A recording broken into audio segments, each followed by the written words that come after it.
한번 따라합시다. 중보기도, 교회의 강력한 엔진.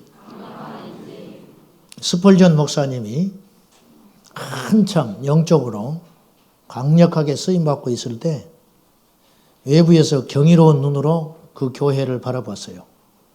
그래서 수많은 교회에서 스펄전 목사님의 목회를 배우기를 원하고 교회를 탐방을 왔습니다. 어느 팀들이 와서 물었다고 그래요. 목사님의 이런 부흥의 비결이 어디 있다고 보십니까? 그때 스펄전 목사님이 아무 소리 안 하고 그 온 분들을 지하로 모시고 갔어요. 교회 지하에. 그 교회로 갔을 때 거기에는 300명의 기도 용사가 불철주야 기도하고 있었다는 것이. 이곳이 이분들이 우리 교회의 부흥의 엔진입니다. 그렇게 이야기했다는 거예요. 기도하는 교회는 망하지 않습니다. 기도하는 교회는 사탄의 권세를 반드시 꺾고 승리합니다. 시련도 있고 어려움도 있을지 모르지만 기도하는 교회는 변질되지 않고 기도하는 교회는 무너지지 않습니다. 우리 교회가 그런 교회 될 수 있기를 예수님의 이름으로 축복합니다. 완전하진 않지만은 예수님께로 가까이 더 갈 수 있는 에너지는 어디서 오는가? 강력한 기도의 동력에서 온다. 이거 잊지 말아야 합니다. 중보 기도란 무엇이냐? 우리가 무심코 이런 말을 많이 써요. 자, 용어도 좀 정리해야 돼요. 우리가 잘못 쓰는 용어들이 참 많아요. 첫째는 예배 보는 거 아니죠. 예배를 드리는 거. 그 다음에 하나님이 축복하신다 이 말 틀린 말입니다. 엄밀히 따지면. 축복이라는 말은 누군가에게 복을 빈다는 뜻이에요. 하나님이 누구한테 복을 빌겠어요? 하나님이 복을 주시는 분인데. 그러니까 사람이 우리가 축복을 하는 거예요. 목사가 여러분을 축복하는 거고 여러분이 저를 축복하는 거지. 하나님이 축복하는 분은 아니에요. 이제 우리도 무심코 그런 말을 쓰는데 하나님은 복을 주는 분이지 하나님은 축복하는 분이 아닙니다. 이런 말들. 그리고 중보자라는 말을 우리가 무심코 써요. 중보자라는 말은 예수님밖에 없어요. 저나 여러분은 절대 중보자가 될 수 없어요. 우리와 하나님 사이의 중보자는 유일하신 예수님밖에 없어요. 그러니까 중보자라는 말을 쓰면 안 돼요. 중보 기도자라고 써야 돼요. 우리는 중보 기도자지 중보자가 아니에요. 그러니까 이런 말들을 우리가 좀 유심히 쓸 필요가 있다는 거죠. 유심히. 자, 예배 보는 거 아니에요. 예. 하나님이 축복하시는 분 아니에요. 예. 중보자 아니에요. 우리 중보 기도자. 예. 자, 중보 기도란 무엇이냐? 그러면 중보 기도의 정의를 한번 봅시다. 첫째, 일반적인 기도가 하나님께로 나아가는 거라면 여러분 우리를 위해서 대신 기도해 주는 것도 중요하지만 예수님께서 십자가에 죽으심으로 우리와 하나님 사이 화목제물이 되셔서 이제는 우리는 사람을 통하지 않고 중보자를 통하지 않고 예수께로 가까이 가는 길이 열렸어요. 그러니 고해 성사는 비성경적인 것입니다. 저나 여러분이나 누구든지 제사장입니다. 이 벽이 허물어졌습니다. 그 사람을 통하지 않고 예수께로 가까이 갈 수 있는 길이 열렸다는 거죠. 이게 얼마나 놀라운 일인지 몰라요. 구약 같은 분이 다 죽었어요, 이미. 어디서 방정을 들고, 어디서 예배 시간에 줘라. 그냥 천사가 와서 쳐버리는 거죠. 나는 수천 번 죽었을 거야. 어디서 말을 함부로 해. 옛날엔 그런 압박감, 두려움, 경외로움 가운데 하나님께 제사했어요. 그것도 하나님이 허락하신 방법으로 하나님이 허락하신 시간에 하나님이 허락하신 사람이 제사 드려야 했어요. 그래 얼마나 두려웠겠어요. 근데 우리는 이제 더 이상 그런 것이 없게 휘장이 찢어짐으로 예수님께서 십자가에 달리실 때 휘장이 찢어졌잖아요. 근데 휘장이 위에서부터 아래로 찢어졌어요. 밑에서부터 위로 찢어졌어요. 위에서부터 아래로. 사람이 찢었다면 위에서부터 못 찢어요. 밑에서부터 찢어서 위로 올라가야지. 근데 위에서부터 아래로 찢어졌다. 휘장을 생각할 때 옛날에 교회는 이렇게 커튼을 많이 쳤어요. 앞에도 이렇게 보라색 나는 이렇게 이거 있잖아요. 그걸 뭐라 하는데 옛날에 그걸로 치마도 해 입고 막 그랬는데 사람들이. 그런 원단이 있어. 그거 뭐라 하지요? 응? 벨벳? 아, 그걸 벨벳이라고 그래. 그러니까 이렇게 색깔이 따라 움직이잖아. 요새 그런 거 입고 다니면 촌스럽다고 웃을 거라고. 우리 형님이 옛날에 사우디에 근로자로 가셨는데 그걸 사다 줬어요. 이만큼 한 묶음. 어머니가 그걸 아까워서 못해 입었어. 그걸 사다 줬는데 못해 입고 계속 보다가 나중에 조미 먹어버렸어. 그것이.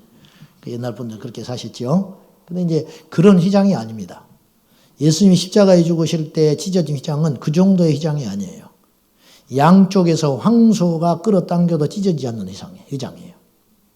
그래서 이제 광흥교회에서 이 세계 최초로 성막을 재현해 놨는데 거기 우리가 가본 적이 있었어요. 그때 성막 그 성전의 휘장이 실제로 한 15cm 두께가 되는 이렇게 날과 홀로 실로 견고하게 이렇게 짜놓은 그렇게 무게가 몇 톤 나가는 그런 휘장이더라고요. 그래서 양쪽에서 소가 끌어도 안 끊어진다는 거예요, 이거는. 근데 하나님이 스스로 찢으셨어요. 왜냐? 우리를 직접 대면하도록 허락해 주신 거라는 거죠. 그래서 우리가 하나님께로 직접 가는 것이 일반적 기도를 하면 중보 기도는 다른 사람을 위해서 하나님께 나아가는 거예요. 다른 사람을 위해서 내가 하나님께로 나아가는 거. 이걸 중보 기도라 할 수 있어요. 어원은 인터세션이라고 그러는데 여기서 인터라는 말은 사이라는 말이죠. 비트윈이고 여기서 세션은 어디서 나오냐면 라틴어 체데레라는 말이 나왔어요. 케데레라고도 하고 체데레라고 하는데 이 체데레라는 말은 다투고 있는 두 사람 사이에 갈라진 틈을 막아서 서는 행위를 체데레라고 했다는 거예요. 그 당시 라틴어로. 다투고 있는 두 사람 사이에서 갈라져 있는 틈을 메꾸는 사람을 체데레, 화목자 그런 뜻이죠. 그게 가다는 뜻이 있어요. 세션은 간다. 그러니까 그 사이로 걸어 나아가는 행위 이걸 인터세션, 중보 기도라. 그래서 이렇게 정의를 내려볼 수 있습니다. 다른 사람을 위해서 성령의 능력으로 하나님 앞에 나아가는 것. 이걸 중보 기도한다. 그렇게 볼 수 있어요. 성경에는 중보 기도 예가 나오는데 에스겔서 22장 10절 시작. 이 땅을 위하여 성을 쌓으며 무너진 데를 막아서서 나로 멸하지 못하게 할 사람을 내가 그 가운데서 찾다가 얻지 못한 고로.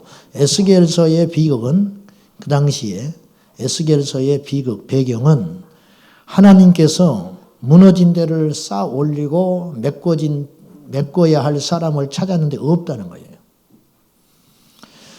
에스겔은 바벨론으로 포로로 잡혀간 사람 중에 하나인데 그래서 그발 강가에서 환상을 보면서 에스겔서를 쓰기 시작했는데 나라는 망해서 없어지고 하나님과 이스라엘 백성들 사이에서 중보해야 할 사람이 안 보인다는 거예요. 하나님이 찾는데 이 시대의 비극이죠. 그 시대의 비극.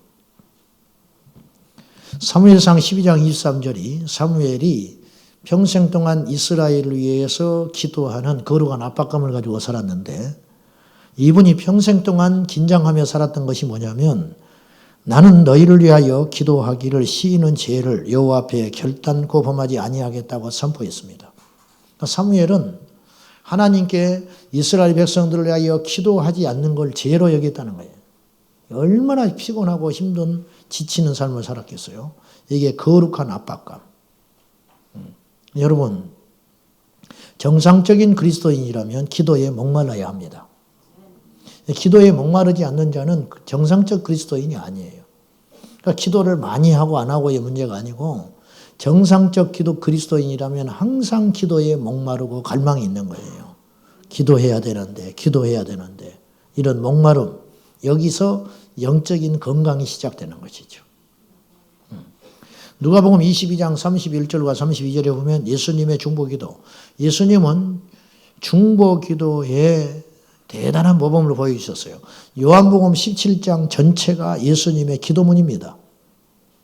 제자들과 우리들을 위한 중보기도 그것이 요한복음 17장인데 누가복음 22장 31절과 32절에서 예수님은 베드로를 향하여 이렇게 중보기도하고 있다고 말씀하셨습니다.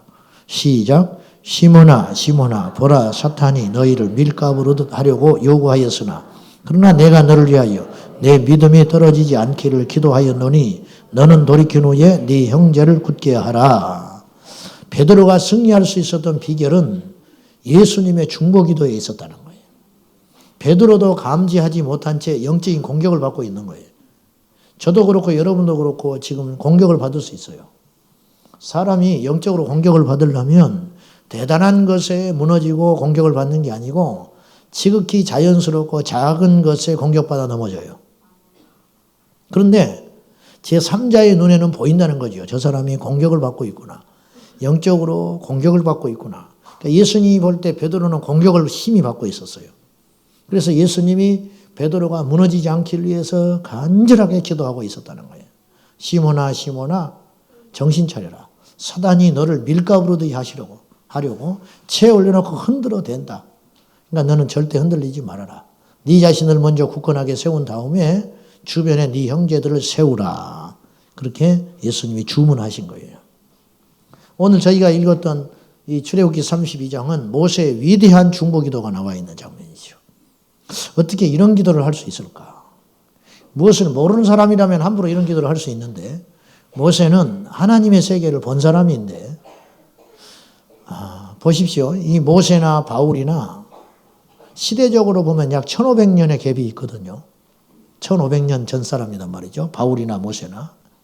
근데 모세나 바울이나 동일한 기도를 하고 있는 거예요. 하나님 앞에. 이스라엘 백성들이 금송아지를 만들어 놓고 숭배한 다음에 하나님의 진노를 사가지고 이들이 다 죽게 생긴 거예요. 하나님의 진노가 극에 달했어요. 그리고 모세에게 뭘 제안했냐면 다 쓸어버리고 너하고 나하고 다시 시작하자. 하나님이라면 할 수 있어요, 없어요? 있다니까요. 여러분, 신앙생활을 제대로 하려면요, 신본주의적 관점으로 하나님을 봐야 돼요. 근데 인본주의적인 관점으로 성경을 보고 우리 주변을 보면 끊임없이 내가 주인이 되는 거예요. 내가 주인이 되어서 하나님을 움직이려고 해요. 그래서 능력이 안 나가는 거예요. 그리고 제대로 되는 신앙생활 절대 못합니다. 하나님 못 만나요. 인본주의적 신앙은 절대 하나님 못 만나고 만나도 잘못 만나요. 잘못 만난다고. 그러니까 신본주의적 신앙, 하나님 관점, 하나님의 중심을 가지고 우리를 볼 수 있을 때 우리는 비참한 죄인인 걸 알게 되는 거예요. 우리가 너무너무 흉악하고 비참한 죄인이라는 걸 하나님의 관점에서 볼 때 알 수 있는 거예요. 그래서 그 시야를 가지고 우리는 주님의 십자가 앞에 가서 죽게 되는 거예요. 그래야 참 생명을 얻을 수 있는 거예요. 그래 신본주의적 관점으로 보는 게 중요한데 바울이나 모세나 자기 이스라엘 백성들을 위해서 기도하고 있는 거죠. 하나님 합의할 수 있으면 합의하신다면 허락하신다면 용납이 되신다면 하나님의 생명책에 내 이름이 기록되어 있는데 그것을 치워도 좋으니 이들의 죄를 용서해 주시면 안 되겠냐고. 이 얼마나 위대한 기도입니까? 이 중보기도. 엄청난 중보기도. 돌아온 탕자 앞에 선 큰아들과는 전혀 다른 관점이죠. 큰아들은 분노했잖아요. 작은 아들을 호의에게 호의를 베풀어주고 용서해주는 아버지를 이해할 수 없었지요. 만약에 결과론적인 이야기지만 큰아들이 아버지를 막아서서 아버지 내 동생을 위해서 이렇게 용납해 주시고 이렇게 잔치를 열어주셔서 너무너무 감사합니다. 저는 우리 아버지가 너무 자랑스럽고 이제 내가 동생을 붙들어 주겠습니다. 했을 때 그 아버지 마음이 어떻겠냐는 거예요. 그러니까 중보 기도자는 아버지의 마음을 아는 자가 할 수 있는 일이라는 거죠. 로마서 9장 1절과 2절에서 사도 바울이 배수진의 기도를 합니다. 하나님 앞에. 내 고륙 친척이 구원을 얻어서 하나님께로 갈 수만 있다면 내가 영영 그리스도와 끊어질지라도 나는 상관이 없다. 엄청난 기도를 하고 있는 거죠. 이런 중보 기도가 이스라엘을 살리고 이민족을 살리고 우리를 살리게 된다는 것이죠. 두 번째 우리가 중보 기도를 할 때 반드시 염두에 둬야 할 것은 모든 신앙이 마찬가지지만요. 우리에게는 영적인 대적자가 있다는 걸 기억해야 돼요. 그래서 사탄의 존재를 의식하고 사탄의 공격을 의식하는 신앙생활이 불안전하고 불안한 신앙이 아니고 건강한 신앙생활이고 안전한 신앙생활이라는 걸 아셔야 돼요. 나에게 공격하는 대적자가 있다. 이걸 의식하고 예수 믿는 것은 나에게 해롭지 않고 오히려 건강하다. 나를 건강하게 한다. 적이 있다는 걸 의식하고 사는 거죠. 그래서 일을 할 때도 적이 있다. 잔치를 할 때도 적이 있지. 그러면 적이 공격하는 루트를 알고 있으면 내 인생을 허비하지 않고 승리할 수 있는 것이죠. 특별히 교회의 모든 사역은 영적 전투라는 걸 명심하시기 바랍니다. 교회 안에서 행해지는 크고 작은 모든 일들은 영적 전투와 연관이 있다. 그래서 결부시켜야 한다는 거예요. 이번에 애들 수련회 했잖아요. 수요일, 목요일 날. 제가 보니까 장염 걸린 애들이 굉장히 많은 거예요. 아, 이게 역사하는구나. 죽을 먹는 애들이 있고. 왜 그러냐? 장염이었다는 거예요. 장염 걸리고, 다친 애가 있고, 이 정도의 공격으로 끝난 거예요. 우리가 죽어버린 공동체라면 공격 안 할 것이고, 사자는 죽은 짐승을 먹지 않습니다. 죽은 고기를 먹지 않아. 마귀는, 원수 마귀는 잠자는 교회를 공격하지 않습니다. 반대로 깨어있는 교회를 공격하기 마련인데 강력하게 깨어서 승리할 수 있는 교회는 또 마귀가 패배하지요. 그러나 어설프게 있으면 마귀는 공격한다 이거죠. 그래서 우리는 그런 영적 전투를 항상 염두에 두고 교회의 어떤 일을 앞두고 행사를 앞두고 그 전후에 영적인 공격이 있다는 걸 반드시 알고 우리가 대처하는 것이 지혜롭다는 것이죠. 그래서 이제 그런 일들이 현상들이 일어나니까 아 이랬구나. 보십시오. 장염 걸리면 성가십니다. 개가 힘들지요. 또 이 장염이 번질까 봐 괜히 불안감을 조성하지요. 부모가 안 보내게 되지요. 이런 일들이 일어나게 되는 것이죠. 이런 것들을 우리가 영적으로 대처하고 준비해야 된다는 거죠. 첫째, 중보기도는 사단과의 영적 전쟁입니다. 아멘입니까? 중보기도는 사단과의 영적 전쟁이다. 기도하지 않는 교회는 사탄이 건드리지 않지요. 그러나 기도하기 시작하면 사탄이 앵겨 붙을 거 아니에요. 기도를 못하게 하려고. 그러나 여러분 두려워하지 마십시오. 그것을 뚫고 나가고 돌파해버리면 우리는 승리하게 될 것입니다. 마귀는 못 이겨요. 못 이긴 줄 알면서도 건드는 거예요. 적수가 안 되는데 중보기도는 사단과의 영적 전쟁이다. 두 번째, 사탄의 전략 전술을 알아야 한다. 전략은 큰 개념이고 전술은 작은 개념이에요. 무슨 말이냐면 북한의 전략은 남한을 적화통이라는 거예요. 근데 그때마다 전술은 달라져요. 때로는 손을 내밀고 때로는 포를 쏘기도 하고 이런 전술은 다양하다는 거죠. 마귀의 우리를 향한 전략은 한 번도 변한 적이 없습니다. 우리를 끌고 지옥으로 끌고 가는 거예요. 지옥으로. 제가 이제 그런 질문을 받아봤는데 왜 하나님은 사단의 시험을 하러 가는가? 이 세상에. 지금 사단이 공중 권세 잡은 자로 활동하고 있잖아요. 그리고 왜 그걸 놔두냐는 거예요. 왜? 저는 이렇게 생각해요. 사단은 하나님도 악을 쓰시는데 악을 써요. 하나님 마음먹으면 지금이라도 끝장낼 수 있어요. 그리고 사단이 이 세상에 자유롭게 활동한다고 해서 그가 대단한 권세가 있는 것인가? 그렇지 않다. 하나님이 허락하신 공간과 하나님이 허락하신 시간 안에서 활동하는 존재일 뿐이라는 거죠. 근데 그러면 사단은 지금 예수 믿지 않는 사람을 음부에 가는데 사탄은 왜 음부에 가지 않고 있느냐? 마찬가지예요. 그 사단은 어차피 심판받을 존재로 판결 나 있기 때문에 조금 늦게 가고 빨리 가는 것뿐이지 의미가 없는 거예요. 그러니 그거에 대해서 의문점을 가질 필요는 없다. 그렇게 생각합니다. 자, 왜 하나님은 인생에게 고난을 하러 가시는가? 유기성 목사님이 설교하다가 그런 이야기를 하시더만요. C.S. 루이스의 이야기를 했어요. C.S. 루이스가 자기 아내가 무슨 병을 앓다가 죽었다든가 어쨌든 그래가지고 장례를 치렀어요. 그리고 이제 강연을 간 거예요. 대학에. 옥스퍼드인가 가서 설교를 했는데 거기 모인 학생들이 C.S. 루이스의 형편을 아는 거예요. 자기 몸도 좋지 않고 자기 아내도 얼마 전에 병으로 죽고 고난의 중심에 서 있는 거예요.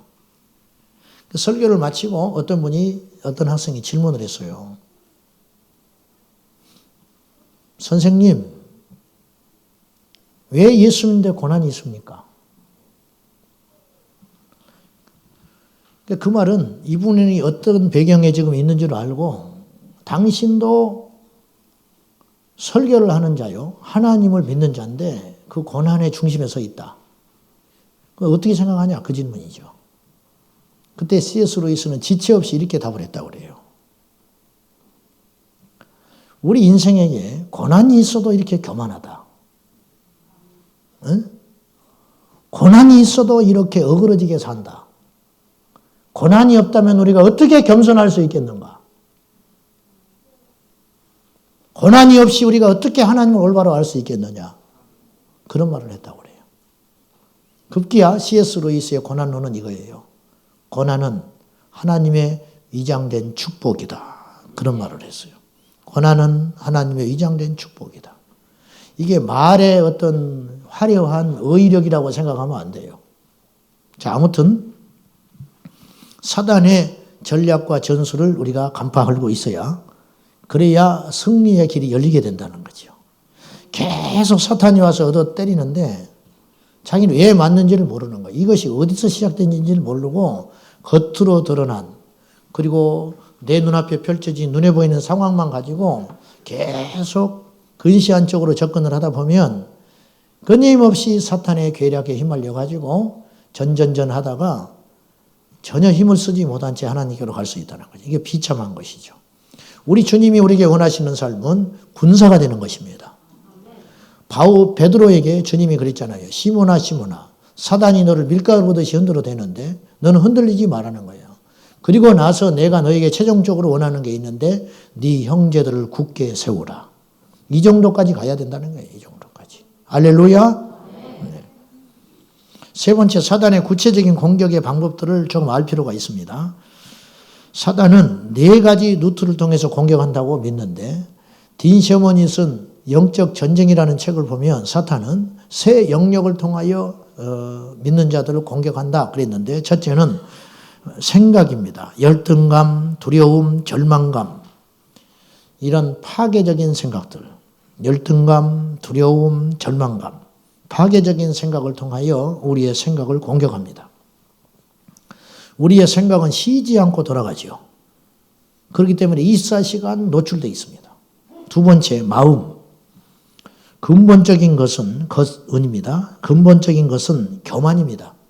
마귀가 우리 안에 교만을 심어놔서 우리를 넘어뜨리게 하는데 근본적인 것은 사단이 우리에게 주는 마음은 교만이고 거역하는 마음이고 불신앙과 쓴뿌리를 갖게 합니다. 거역하는 마음, 불신앙, 쓴뿌리. 그래서 견고한 진이라는 표현이 나오는데 고린도서에 견고한 진이 우리 안에 구축되기 시작하는 거예요. 그래서 하나님 말씀이 튕겨나와 버리는 거예요. 그래서 고린도후서 4장 4절에는 복음의 광채가 사람들의 마음속에 비치지 못하게 막고 있는 역사를 마귀가 하고 있다. 그랬어요. 세 번째는 입술입니다.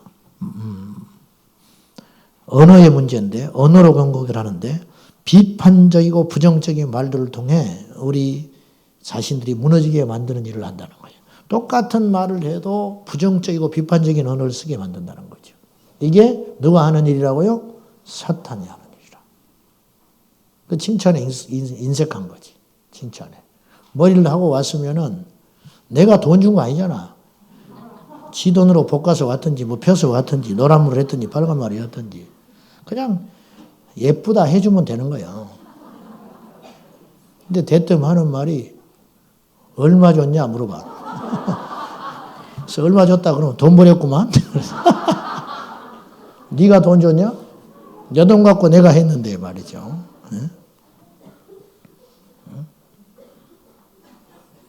그냥 우리가 그런 것에 너무 익숙해져 있는 거예요. 악의 종자라. 우리 안에. 제약층에 출생했기 때문에 저부터서도 여러분도 모두 다 악한 것이 더 끌리게 돼 있는 거예요. 악한 것이 더 편하고 그렇잖아요. 죄가 우리에게 더 익숙해져 있다는 거예요. 죄가. 어쩔 수 없어요. 그래서 그렇게 선을 교육하고 배우지만 우리가 선으로 가기가 어렵잖아요. 이렇게. 인간은 제멋대로 놔두면 악한 존재가 되고 제멋대로 살면 100% 제가 장담하는데 지옥 간다 그랬죠. 그렇습니다. 관계, 어그러진 관계에서 미움, 시기, 질투를 생기게 한다. 이게 관계의 파괴 역사죠. 어그러진 관계에서 미움과 시기, 질투를 조장하게 한다. 결론적으로 마귀는 우리의 약점을 공격하고 어떤 사람마다 다 약한 것이 있거든요. 약점이 있죠. 뭐가 약해? 지혜는 뭐가 약해?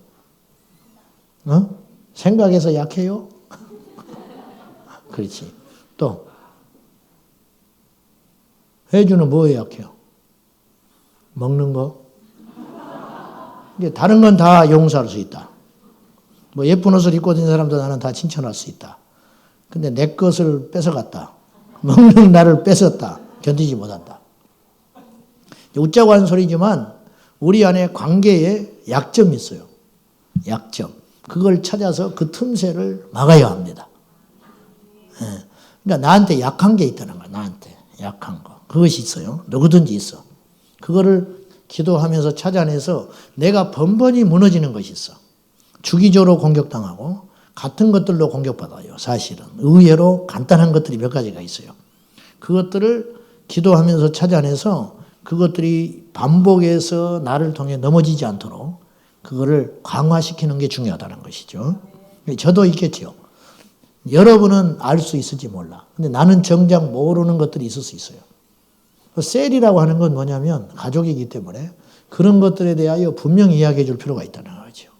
자, 아무튼 마귀는 우리의 약점을 공격하고 거짓된 복음을 퍼뜨리고 거짓된 진리를 퍼뜨리는 거죠.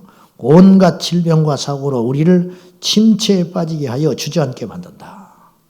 그러니까 뭔가 일어나 보려고 하면 퍽 주저앉아 버리게 하는 거예요. 올해 신년에 들어서 내가 이제 열심히 은혜 받고 열심히 주의 일 해야지. 그리고 딱 모임에 갔어요. 그 부서에. 모임에 딱 갔는데 공격이 확 들어와, 나한테. 너도 이거 하려고? 아씨. 큰맘 먹고 왔는데, 너 이거 할 수 있겠어? 그러는 거예요. 속으로. 니는 너만 하고 나는 못해? 첫 시간부터 벌써 확 공격이 오는 거예요. 근데 이걸 공격이라고 이해를 못하면 싫은 거예요. 그러면 져버리는 거예요. 피하지 말고, 아, 내를 공격하는구나. 그럼 그 사람을 미워하지 말고 그 배우의 역사는 어둠의 실체를 봐야 한다는 것이죠. 이게 굉장히 유치한 이야기인데 사실은 이 유치한 공격에 우리가 너무 고상한 우리들이 넘어지고 있다는 거예요. 너무 쉽게 넘어지고 있어요. 이게. 그리고 그것도 지속적이고 반복적으로 너무너무 자주 무너지고 있다는 거예요.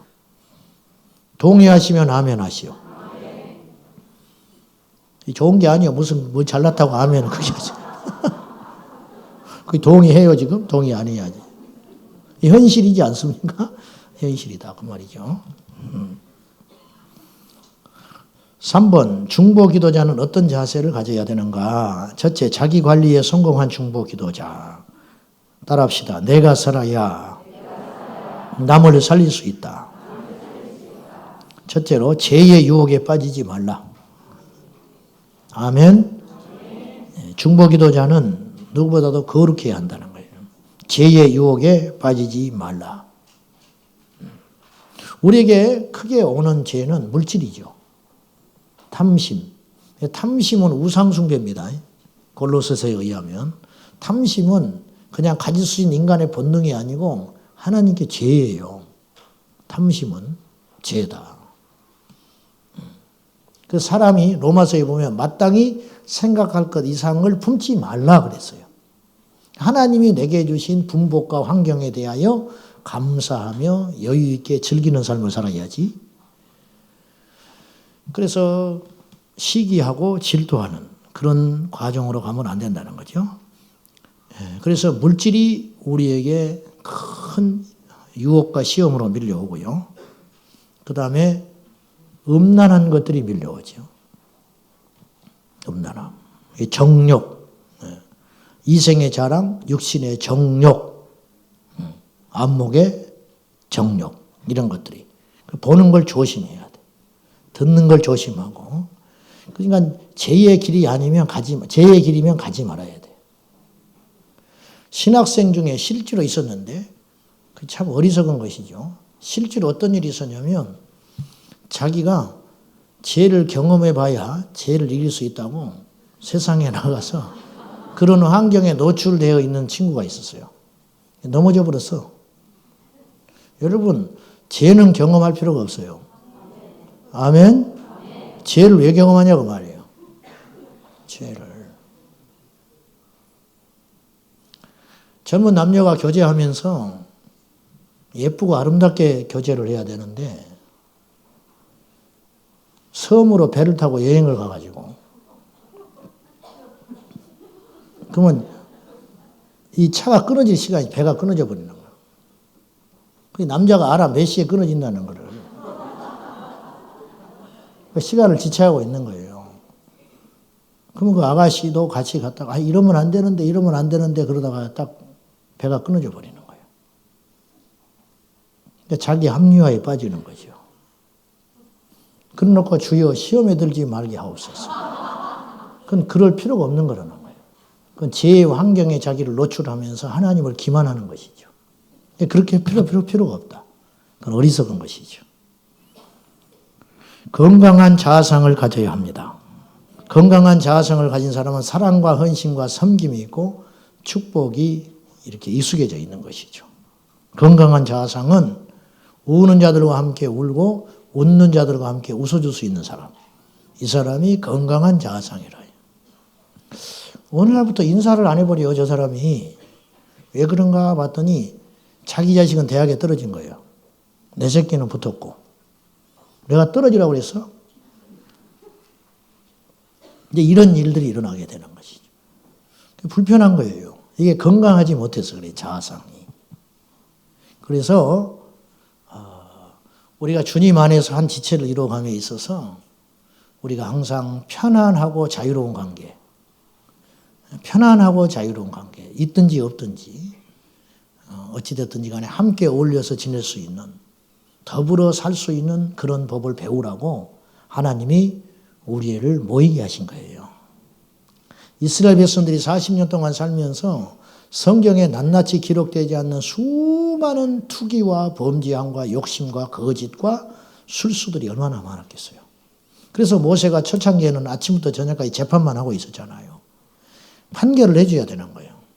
400년 노예살이 하면서 노예 근성이 꽉 사로잡혀가지고 전부 남의 탓만 하고 사는 거예요. 남의 탓만 하고. 송사가 끊어지질 않았어요. 이 사람이 이랬고 저 사람이 저랬고 전부 그런 과정에서 모세가 찐이 빠져서 죽을 뻔한 거죠. 이게 뭐냐, 노예 근성이에요. 건강하지 못한 자아성. 그들의 상태로 가나안 땅에 들어갈 리도 만무하지만 들어가도 백전백패하게 돼 있습니다. 이미 자중질환 나서 다 멸망하는 거예요, 자기들끼리. 하나님이 이 건강한 자아상을 만들어가고 세련된 민족으로 만드는데 40년 걸렸어요. 무엇으로? 말씀으로. 그리고 가나안 땅에 들어갔을 때 이들은 아주 강군이 되어 있었던 거예요. 세련되고 순종적이며 엄청난 강군이 돼가지고 파죽주세로 가나안 땅을 다 쓸어버리게 되는 것이죠. 이 힘이 어디서 온 것이냐면 바로 건강한 정신, 건강한 믿음, 건강한 삶에서 나오기 시작한 거예요. 우리 교회가 그렇게 건강한 공동체가 될 수 있기를 예수님의 이름으로 축복합니다. 건강한 자아상. 견고한 진이 무너지고 건강한 자아상을 가져야 한다. 예. 피해의식과 어떤 이기심과 그런 것들이 철저히 하나님 말씀으로 깨뜨려져 가지고 누군가도 함께 어깨동무를 하고 함께 할 수 있는 그런 공동체. 중보기도의 동기는 사랑이어야 합니다. 중보기도의 시작은 사랑. 모세가 이스라엘 백성을 사랑했잖아요. 예수님께서 제자들을 사랑했잖아요. 바울이 이스라엘 백성들 고륙 친척을 사랑했잖아요. 자기 생명을 걸 배수진의 기도를 할 만큼. 두 번째, 중보기도자는 교회와 타인을 세우는 중보기도자여야 합니다. 중보기도 자체가 드러나서는 안 돼요. 숨어있는 영적 엔진. 자동차 엔진은 안 보이는 거예요. 그러나 엔진이 없으면 자동차도 없어요. 교회의 중보기도자는 드러나지 않습니다. 그러나 사실은 교회를 움직이는 힘이 중보기도자입니다. 중보기도자는 모든 영광을 하나님께 돌립니다. 정죄하고 판단하는 것이 아니라 긍휼히 여기는 예수님의 마음의 소유자가 중보기도자가 되어야 합니다. 어미의 마음이죠. 세 번째, 중보기도자는 교회의 영적인 파수꾼이다. 모든 부서는 잠들어도 중보기도자는 잠들지 말아야 합니다. 아멘. 모든 부서는 잠들어도 중보기도자는 잠들지 말아야 한다. 파수꾼은 지켜야지. 다 휴가 가도 파수꾼은 지켜야 돼. 개인에게 기도가 호흡이듯이, 그래서 기도를 호흡이라 하지 않습니까? 개인에게 기도가 호흡이듯이 교회의 중보기도팀은 교회의 호흡이다. 호흡하지 않는 교회는 망하는 거죠. 죽는 거죠. 네 번째, 중보기도자는 사생활에 얽매이지 않는 그리스도의 군사이다. 그러니까 한번 시작한 이상은 끝까지 가야 되는 거예요.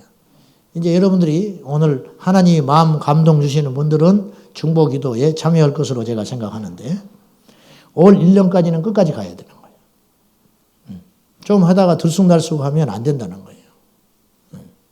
그리고 여러분이 중보기도자로 나설 때 여러분이 어느 정도의 공격을 받게 되겠지만 그 공격은 반드시 승리하는 것이고 그 공격과 비교할 수 없는 어마어마한 영적 결실들과 영적인 축복들을 누리게 될 것으로 제가 장담합니다.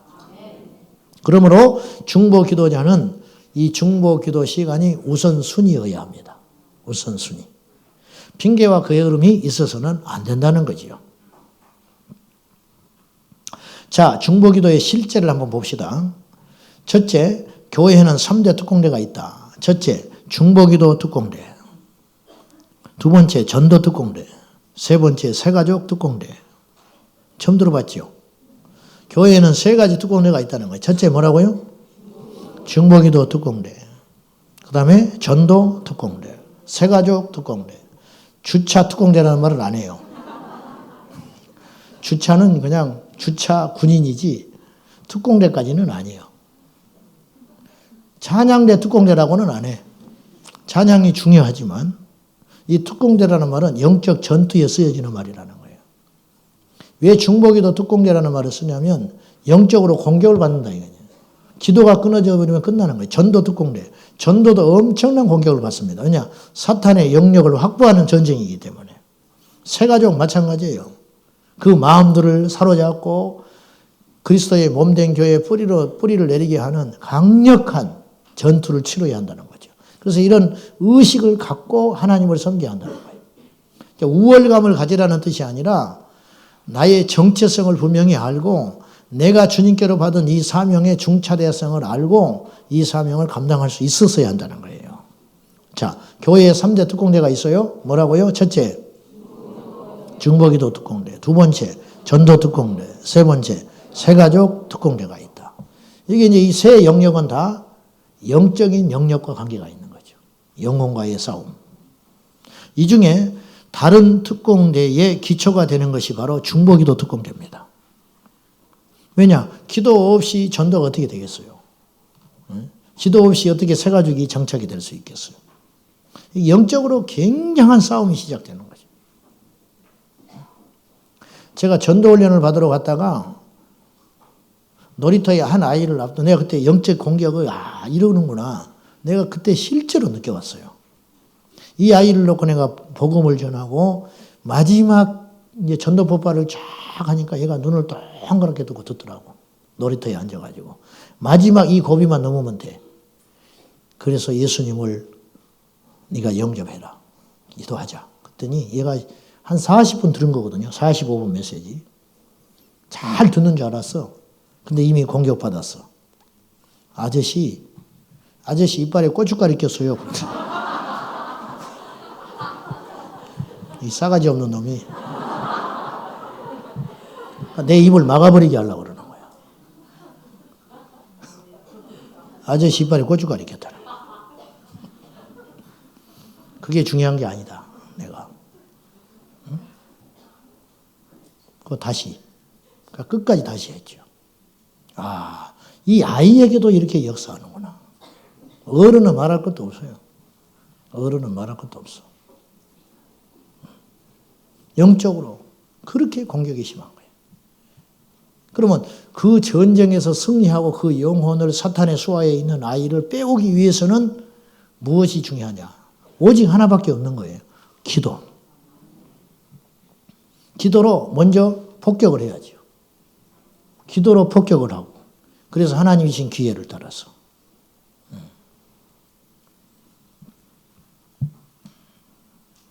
지난주에 신방을 한 분이 있었는데 남편이 약주를 즐기세요. 사람은 좋은데.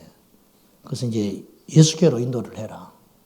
술을 끊고 나올 수는 없으니까 일단 예수께로 인도해라. 교회로 모시고 와서 복음이 들어가면 스스로 끊게 되니까 일단 교회를 모시고 오는 것이 급선무겠다.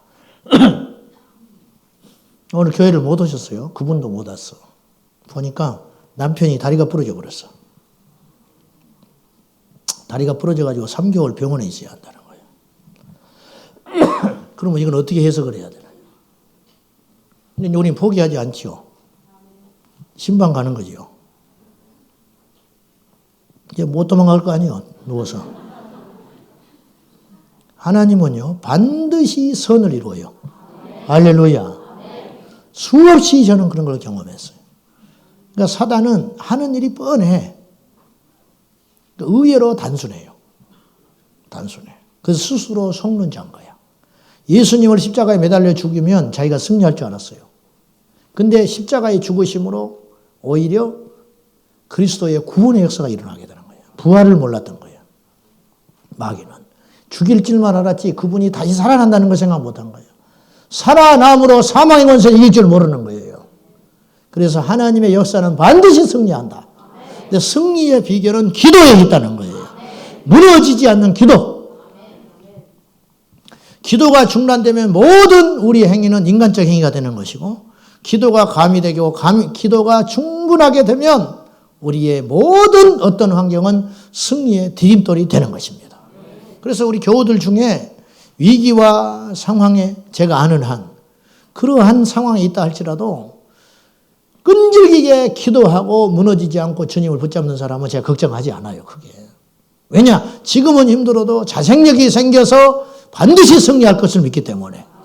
그런데 어렵든지 좋든지 간에 기도의 자리에 침체되어 있고 기도의 자리에 쉬어버리는 사람은 걱정이 되는 거예요. 잘 때면 잘 된 대로 걱정이고 위기가 오면 위기가 오는 대로 걱정이 되는 거예요. 기도하는 인생은 망하지 않고 기도하는 자는 침체에 빠지지 않고 설령 침체에 덫에 빠졌다 할지라도 금세 일어납니다. 금세 깨달아요. 기도하면. 하나님이 깨닫게 하시거든요. 회개하게 하시고 교만함을 깨뜨리게 하시고 하나님이 용서할 수 있는 능력을 주시고 하나님께서 다 해루시거든요. 근데 기도하지 않으면 이게 뻣뻣해지는 거예요. 기도하지 않으면 분별이 없는 거예요. 누차 말하지만 우리가 기도할 때 두 가지 역사를 하나님이 이루신다는 거예요. 하나는 기도하는 그 사람을 바꾸고 두 번째는 환경을 바꿔주시기 때문에 해결할 수 있는 능력이 생기는 거예요. 여러분이 어디서부터 기도가 시게 됐는지를 잘 기억하세요. 실속이 없는 신앙이 너무 많아. 실제로는 기도가 없어. 교회를 부산하게 왔다 갔다 하는데 실제로는 기도의 능력이 없는 거예요. 믿는 횟수는 늘어나고 봉사는 열심히 하는데 실제로 내가 하나님께 엎드리는 시간이 줄어들고 있다면 여러분은 위기인 거예요. 위기. 남의 탓할 게 하나도 없어. 그거는. 하나님께 엎드리는 자는 반드시 승리하지만 하나님께 엎드리는 시간이 줄어드는 자는 반드시 위기가 온다. 반드시. 사랑하는 여러분, 주께로 다시 엎드리는 능력과 지혜를 얻기를 축복합니다. 그래서 다른 특공대를 세우는 역할을 중보기도가 하는 것이다. 엔진이기 때문에. 차를 움직이는 건 엔진이죠. 겉으로 보기에는 차가 크기가 있는 것 같고 색깔이 어렵고 뭐 차 디자인이 어떻고 이렇게 따질 수 있겠지만 진정한 차의 가치는 숨어있는 엔진에 있다는 거예요. 엔진이 없으면 차가 움직이겠냐. 엔진이 망가져버리면. 건강하고 강력한 교회는 반드시 중보기도 특공대가 존재한다. 중보기도의 기도 영역, 즉 기도의 대상은 무엇이냐. 첫째는 교회와 목회자입니다. 영적 전투의 최전방에서 승리하도록 끊임없이 기도로 도와야 합니다. 아멘. 다시 한번 따라해요. 교회의 강력한 엔진, 중보기도. 기도가 쉬면 교회가 가지를 못해요. 막 대단히 많은 사람이 모이는 것 같고 굉장히 뭔가 부산하게 움직이는 것 같고 굉장히 많은 프로그램들이 진행된 것 같지만 실적으로 내실이 없어져 버리게 되는 거죠. 이게 얼마나 불행한 일이냐 그 말이에요. 얼마나.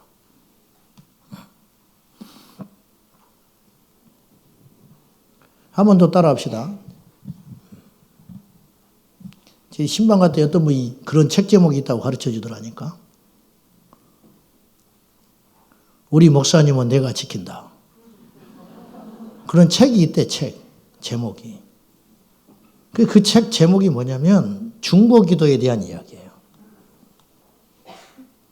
목회자의 안전은 우리가 지킨다. 교회의 안전은 우리가 지킨다. 우리 전도사님들 부서마다 지금 사역을 하고 있잖아요. 그분들을 위해서 끊임없이 우리가 중보해 줘야 되는 거예요. 결국 그 유익이 우리에게 오는 것이요. 결국 우리에게. 그래서 바울은 지체 없이 부끄러움도 모른 채 자기를 위해서 기도해달라고 계속 그의 서신서에서 부탁을 해요. 나를 위해 기도해달라. 너희가 입을 열어 나를 기도할 것은 이런 것이다. 때를 얻든지 못 얻든지 복음을 전하게 해달라고 기도해주고 계속 중보기도를 요청하는 거예요. 이거는 바울이 기도의 능력과 가치를 알기 때문에 할 수 있는 소리라는 거예요. 그래서 목회자를 위해서 기도하는 건 성도의 마땅한 의무라고 기억하셔야 돼요. 여러분들이. 그게 뭐 특별히 어떤 목사를 세우기 위한 것이 아니고 목사 우상화가 아니고 목회자를 위해서 기도하는 건 성도의 의무고 성도를 위해 기도하는 건 목회자의 의무라는 거예요. 이것이 건강한 관계가 되는 것이죠. 끊임없이 공격에 대비하여 기도해야 된다는 거죠. 두 번째, 가정을 위해서 기도해야 돼요. 항상 건강하고 평안하도록. 가정에서 발이 묶여버리면 영적으로 어떤 에너지를 쓸 수가 없게 되는 거예요. 여러분, 전쟁의 전술에서 이런 게 있잖아요. 적을 죽이는 것보다, 사살시키는 것보다 부상을 입혀라. 적을 부상을 입히면 적어도 묶이는 사람이 두세 명이 묶여버리는 거예요. 그래서 제일 치명적인 전술은 적을 부상 입히는 거예요. 죽여버리면 죽이고 군번증이나 떼놓고 가면 되는 거예요. 근데 부상을 당하면 죽일 수도 없고 살릴 수도 없는 거예요. 끌고 가야 해요. 그러니까 전열이 늦어지는 거지요. 엄청난 출혈이 시작되는 거예요. 그러니까 우리의 삶의 주변의 영역이 건강해야지 우리 삶의 주변의 영역들이 내가 건강하다 할지라도 우리 주변이 건강하지 못하면 거기에 발이 묶여가지고 내가 전심으로 주의 일을 감당할 수 없게 되는 거예요. 그러면 제일 많은 공격을 어느 영역에서 받냐면 가정에서 받는 거거든요. 이건 뭐 가정에서 공격받으면 천하장사가 없는 거예요. 뭐 일터에서 받으면 정 힘들면 일터를 쉬기도 하고 옮기기도 하지요. 그러나 가정이 공격받아 가정 옮겨버려요? 그냥 바꿔버려 그냥. 그럴 수 있나요? 안 되잖아요 이게. 그게 어려운 거라는 거예요. 그러니 가정과 나는 한 몸인 거예요. 한 공동체. 그래서 끊임없이 가정을 위해서 중보할 수 있어야 한다는 거죠. 세 번째는 지역입니다. 지역에 주둔하는 어둠의 영을 대적해야 됩니다. 지역에 주둔하는 어둠의 영을 대적하다. 지역마다 어둠의 영들이 역사하는 것이 있겠죠. 문화적인 영역으로 이렇게 지배하는 영들이 있는 거죠. 나라와 민족, 나라 없이 교회 없다. 나라가 평안해야 돼요. 나라가 건강해야 됩니다. 여러분, 나라가 무너져 버렸는데 교회가 어떻게 있어요? 그래서 나라와 민족을 위해서 끊임없이 기도해야 된다. 열방, 선교지와 선교사를 위한 기도. 우리가 기도가 쉬면 선교사들이 힘을 못 쓰는 거예요. 불신자 전도를 위해서 끊임없이 기도해야 됩니다. 복음의 광채가 그들의 마음에 비쳐 들어가도록. 자, 중보기도의 특공대, 중보기도 특공대 운영과 실제에 대해서 찬양을 먼저 합니다. 이 순서대로 하는 것이 좋아요. 찬양하고, 그리고는 이제 각 10분씩 나라와 민족을 위해서 기도하고, 교회를 위해서 기도할 때 각 부서들과 진행되는 일들을 위해서.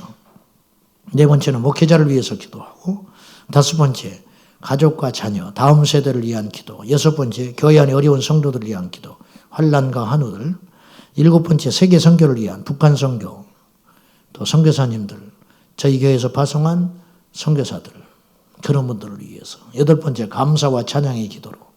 여기서 우리가 주의할 것은 셀에서도 마찬가지지만은 기도하고 세상적인 이야기들과 남의 말을 함으로 엎어버리고 가지 마라 이거예요. 엎어버리고 가지 마라. 그런 일이 허다하게 일어나니까. 중보 기도 그 시간에는 철저히 타인을 위해서 기도하는 시간이라는 걸 잊지 말아야 돼요. 중보기도하러 모여가지고 자기 기도만 하고 앉아있어. 그거는 성전에 내려와서 중보기도 끝나고 각자 하는 거지. 물론 그 안에 모인 사람들이 긴급히 어떤 것들을 기도할 때가 있어요. 성령의 인도하심으로. 그러나 그건 어쩌다 한 번인 것이지. 그것들이 점점점 많아져가지고 중보기도의 본질을 흐트르거나 잊어버리면 안 된다는 거예요. 이해되시면 아멘 하십시오. 중보기도 인도자는 지혜와 성령의 충만함이 필요하다. 지혜와 성령의 충만함이 필요하다. 양날의 칼이죠.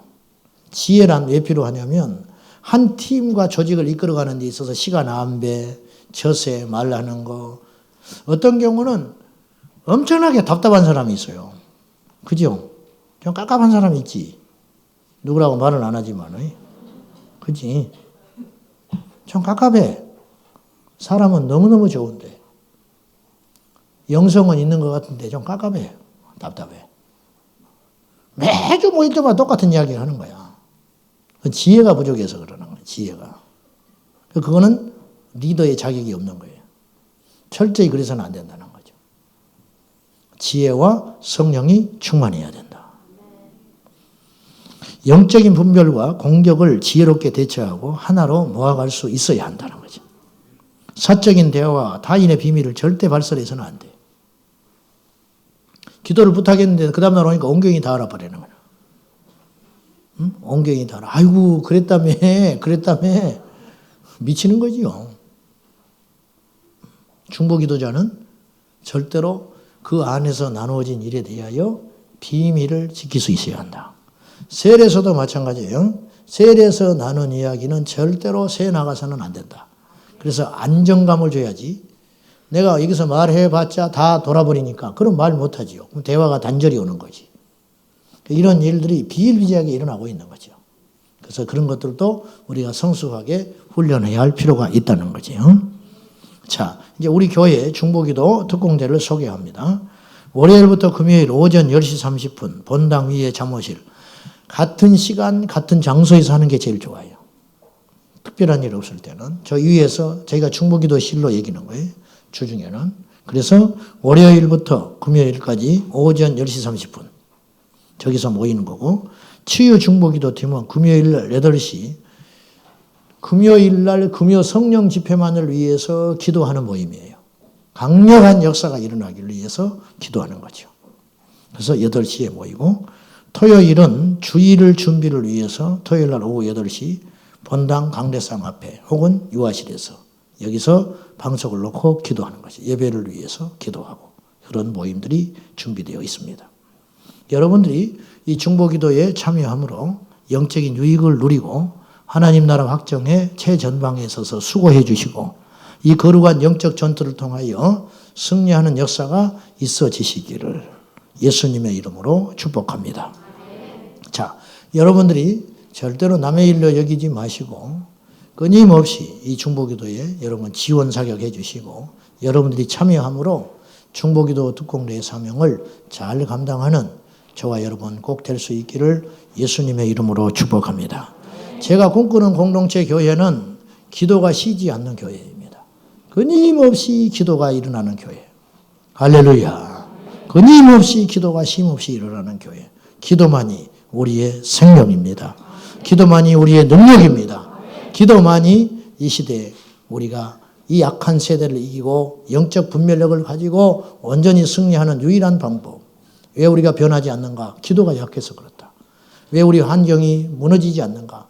기도가 약해서 그렇다. 왜 저 사람이 구원받지 못하는가? 우리의 기도가 약해서 그렇다. 끊임없이 기도함으로 이 나라와 민족과 교회와 선교사님들과 다음 세대를 위해서 우리가 끊임없이 중보할 때 하나님 반드시 응답해 주실 것입니다. 저는 자신 있게 말할 수 있습니다. 하나님은 우리의 기도를 하나도 거절하지 않으세요. 아멘입니까? 하나님은 우리의 기도를 반드시 들어주십니다. 할렐루야. 반드시 들어줘요. 반드시 들어준다고. 살아계신 하나님. 우리의 신음도 들으시는 하나님. 절대 기도는 외면하지 않으세요. 어떤 크고 작은 문제든지 하나님께 하려면 시간이 지나면 다 응답해 주셨어. 야, 이럴 수가 있느냐. 사람은 해결할 수 없어요. 사람은 이거 하나 문제를 해결하기 위해서 이 문제가 틀어져야 되는 거예요. 이 사람을 살리기 위해서 이 사람을 죽일 수 있는 거예요. 사람이 하는 일은 그래요. 그러나 하나님의 일은 그렇지 않아요. 모든 사람은 살려요. 하나님이 하시는 일은 모두를 유익하게 만들어요. 하나님이 하시는 일은 사망의 권세에서 생명을 이루는 역사가 있어요. 이 하나님을 믿음으로 저와 여러분이 능히 승리하시기를 예수님의 이름으로 축복합니다. 이 귀한 중보기도 특공대에 여러분 자원해 주셔서 올 1년 믿음으로 귀한 열매 맺어가는 저와 여러분 꼭 됩시다. 기도하겠습니다. 하나님 아버지, 우리 교회의 중보기도가 불같이 일어나게 하여 주셔서 저 아이로부터 어른에 이르기까지 온 성도들이 하나 되어 기도하게 하여 주시고 이 약한 세대를 이길 수 있는 강력함이 여기서 나오게 하여 주시옵소서. 예수님의 이름으로 기도하옵나이다. 아멘.